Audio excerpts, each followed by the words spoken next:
Assalamualaikum warahmatullahi wabarakatuh. Jumpa lagi di channel ini dalam topik meneladani perjuangan Rasulullah Shallallahu Alaihi Wasallam di Mekah. Semoga tayangan ini memberikan manfaat yang besar kepada kita semua, sehingga kita dapat mengamalkan apa-apa yang menjadi kewajiban kita sebagai seorang Muslim. Semoga kisah Rasulullah memberi inspirasi bagi kita semua. Amin amin ya rabbal alamin.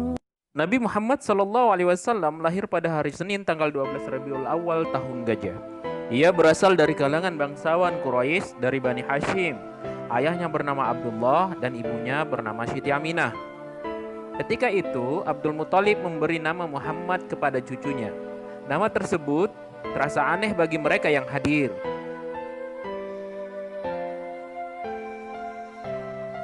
Mereka berkata, "Sungguh di luar kebiasaan ya Muthalib, kenapa diberi nama Muhammad?" Dijawab oleh kakeknya, agar ia menjadi orang terpuji baik di langit maupun di bumi.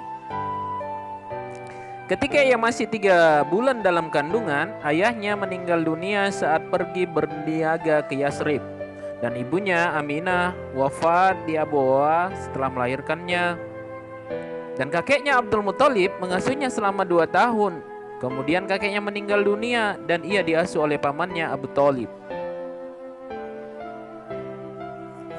Ketika ia bersama pamannya, ia mengikuti pamannya berdagang ke negeri Syam sampai ia dewasa dan dapat berdiri sendiri.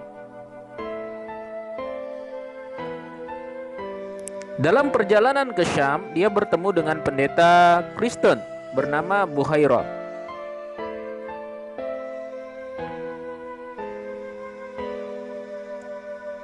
Pendeta itu melihat tanda-tanda kenabian pada diri Nabi Muhammad SAW sesuai dengan petunjuk cerita-cerita Nasrani atau Kristen.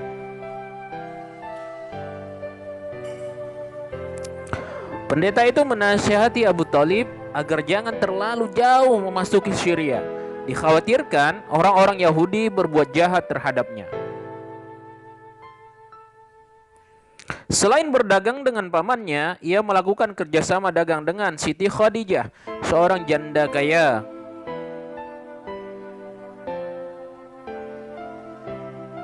Khadijah memberinya modal dan beliau memperoleh untung besar. Khadijah tertarik pada kejujuran Nabi Muhammad SAW dan akhlaknya, dan ia ingin menjadi suaminya. Pernikahan Nabi Muhammad dengan Siti Khadijah binti Khuwailid berlangsung ketika Nabi Muhammad berusia 25 tahun dan Khadijah 40 tahun dengan mahar 20 ekor unta. Dalam kehidupan rumah tangga, suami istri itu hidup bahagia dan saling mencintai. Nabi Muhammad tidak pernah menyakiti hati istrinya dan sebaliknya juga.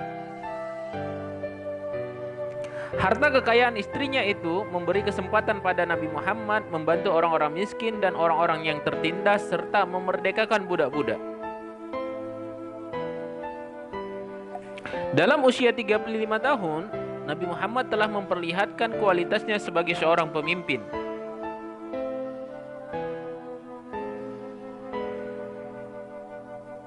Ketika itu kaum Quraisy memperbaiki dinding Ka'bah dan kemudian mereka bertengkar. Masing-masing berhak meletakkan kembali Hajarul Aswad. Akhirnya mereka meminta Nabi Muhammad untuk menyelesaikan persoalan itu. Nabi Muhammad meletakkan batu itu di atas kain.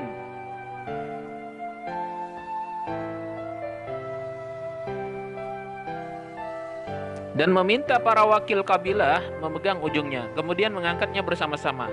Batu itu kemudian diambilnya dan diletakkan pada tempatnya semula. Muhammad semakin populer di kalangan penduduk Mekah setelah mendamaikan para pemuka Quraisy tersebut.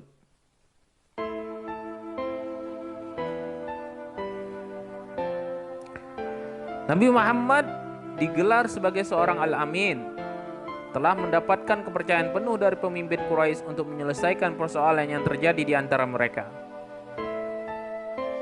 Modal kepercayaan inilah yang kelak menjadi kunci sukses Nabi Muhammad di dalam mengemban misi dakwah kerasulannya.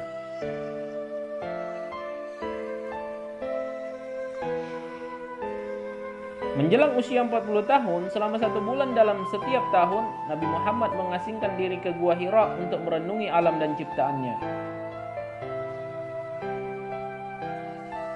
Istrinya Khadijah memberikan dukungan penuh terhadap keinginan tersebut. Disediakanlah makanan untuk dibawa suaminya Nabi Muhammad sebagai bekal ke Gua Hira. Pada tanggal 17 Ramadan tahun 611 Masehi, Malaikat Jibril mendatanginya untuk menyampaikan wahyu Allah yang pertama, yaitu surah Al-Alaq ayat 1-5. Berarti secara simbolis Nabi Muhammad telah dilantik sebagai nabi akhir zaman.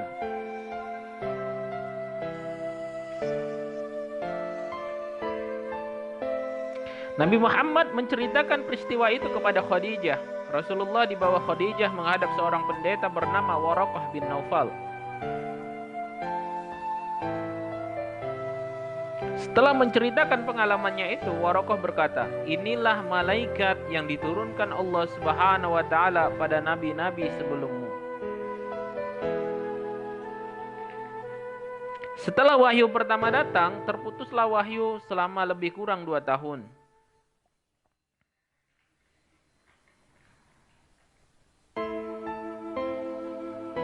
Kemudian Jibril datang lagi membawa wahyu yang kedua, surah Al-Mudassir ayat 1-7.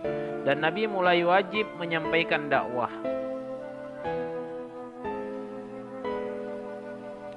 Rasulullah berdakwah melalui beberapa tahap. Pertama secara diam-diam di lingkungan keluarga dan sahabat-sahabat dekatnya. Kedua, dakwah kepada keturunan Abdul Muthalib. Hal ini dilakukan setelah turunnya wahyu ketiga, yaitu surah Asy-Syu'ara ayat 214. Ketiga, dakwah kepada semua orang setelah wahyu Allah surah Al-Hijr ayat 94. Pada tahap ini ditujukan kepada semua lapisan masyarakat. Setelah dakwah Nabi dilakukan secara terang-terangan, semakin hari jumlah pengikut Nabi bertambah banyak.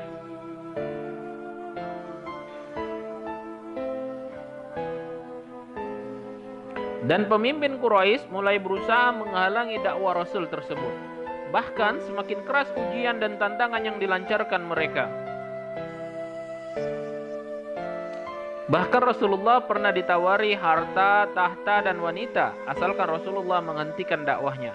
Tawaran itu ditolak oleh Rasulullah dengan mengatakan, "Demi Allah, biarpun mereka meletakkan matahari di tangan kananku dan bulan di tangan kiriku, aku tidak akan berhenti melakukan dakwah ini sehingga agama ini memang menang atau aku binasa karenanya."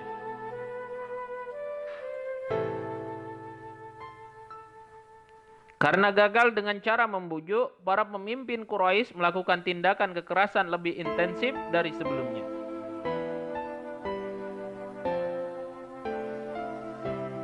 Budak-budak yang masuk Islam disiksa tuannya dengan sangat kejam sampai budak tersebut murtad kembali.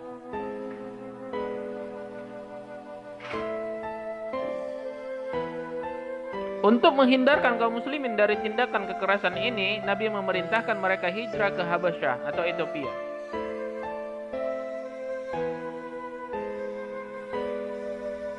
Rombongan pertama di bawah pimpinan Utsman bin Affan diikuti 15 orang berangkat ke Habasyah.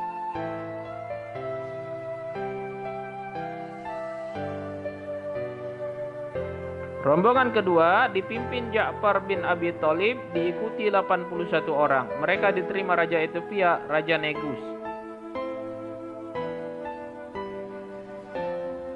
Mengetahui hal itu, pimpinan Quraisy mengirimkan utusan untuk membujuk Raja Negus agar menolak kehadiran mereka di sana. Tetapi Raja menolaknya. Di tengah kekejaman pemimpin Quraisy yang semakin meningkat, 2 orang kuat kaum Quraisy masuk Islam, yaitu Hamzah dan Umar bin Khattab. Rasulullah dihadapkan pada 3 peristiwa yang menyedihkan, sehingga tahun itu disebut tahun duka cita. Adapun 3 peristiwa tersebut, pertama pamannya Abu Thalib, pelindung utamanya, meninggal dunia dalam usia 87 tahun.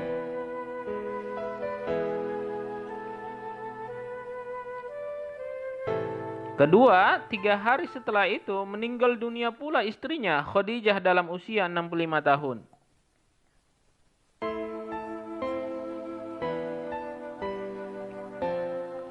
Ketiga, ketika Nabi berdakwah di Taif, beliau diejek, disorati, dan dilempari batu, bahkan sampai terluka di bagian kepala dan badannya. Dalam situasi berduka cita tersebut, Allah mengusirnya, mengisra mi'rajkan Rasulullah. Tujuannya untuk menghibur hati Rasulullah yang sedang berduka cita.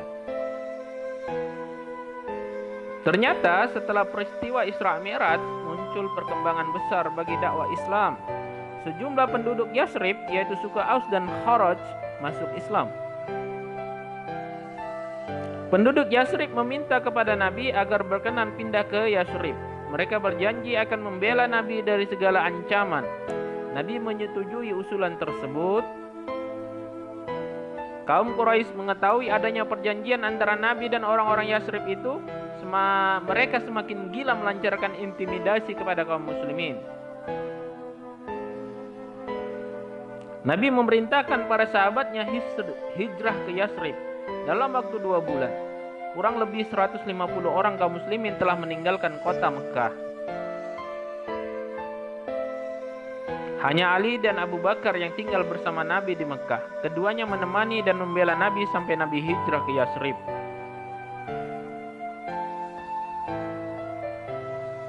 Dalam musyawarah kafir Quraisy, mereka berencana hendak membunuh Nabi. Ajaran-ajaran pokok Rasulullah Shallallahu Alaihi Wasallam ketika di Mekah adalah yang pertama akidah. Rasulullah Shallallahu Alaihi Wasallam diutus oleh Allah Subhanahu Wa Taala untuk membawa ajaran tauhid, yang mana pada saat itu masyarakat Arab yang saat ia dilahirkan bahkan jauh sebelum ia lahir hidup dalam praktek kemusyrikan.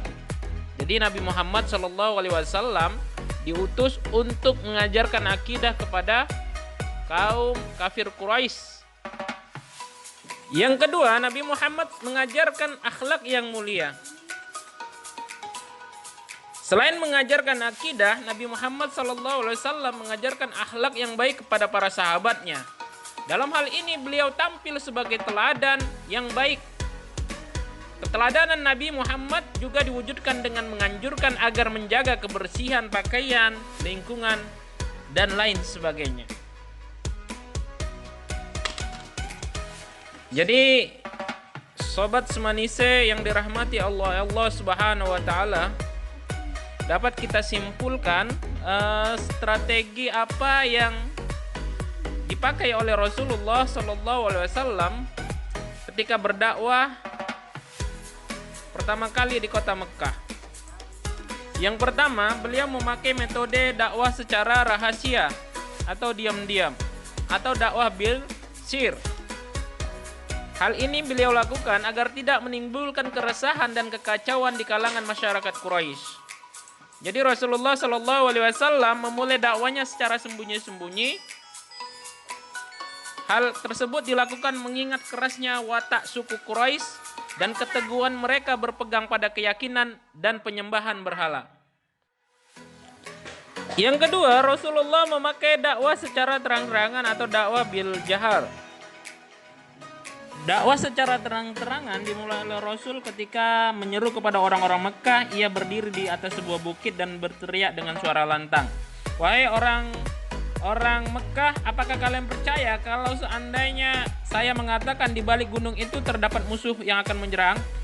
Maka seluruh penduduk Mekah menjawab, "Kami percaya karena engkau dari kecil tidak pernah berbohong."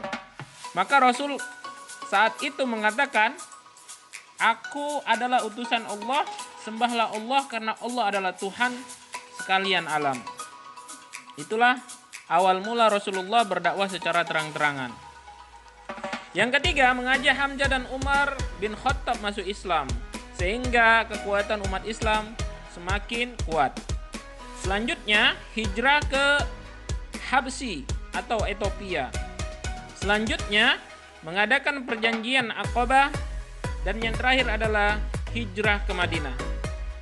Demikianlah sekelumit strategi dakwah Rasul ketika di Mekah, yang insya Allah akan dilanjutkan dengan strategi Rasul ketika beliau hijrah di Madinah dalam part bagian 2. Semoga tayangan ini memberikan manfaat ilmu pengetahuan bagi kita semua.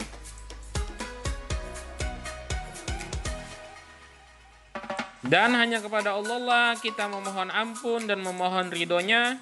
Semoga kita bisa meneladani segala bentuk nilai-nilai yang diajarkan oleh Rasul dalam kehidupan kita sehari-hari. Amin, amin ya rabbal alamin.